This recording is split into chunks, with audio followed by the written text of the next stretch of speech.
अस्सलाम वालेकुम फ्रेंड्स, कैसे हैं आप सब। फ्रेंड्स, आज इस वीडियो में हम ये देखेंगे कि किस तरह हम 12 वोल्ट की लिथियम आयन बैटरी खुद बना सकते हैं और वो भी बहुत कम पैसों में। तो इसके लिए सिर्फ 3 चीज़ों की ज़रूरत है। एक तो बैटरीज हमें चाहिए लिथियम आयन 18650 और एक BMS चाहिए। ये BMS जो है ये 40 एम्पेयर का है, मतलब इसमें हम तकरीबन 18 बैटरी तक लगा सकते हैं। मैं इस वक्त ये 3 बैटरी से बनाऊंगा। इसके बाद अगर आपने इसकी कैपेसिटी बढ़ानी है तो फिर इसके साथ हर बैटरी के साथ पैरेलल में एक एक बैटरी आप जोड़ते जाएंगे। तो 6 बैटरी अगर इसके साथ लगा लेंगे तो तकरीबन ये 40 एम्पेयर तक की बैटरी बन जाएगी।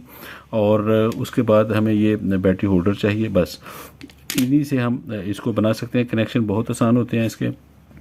तो चलिए मैं इसके कनेक्शन करता हूँ और फिर इसको टेस्ट भी करते हैं।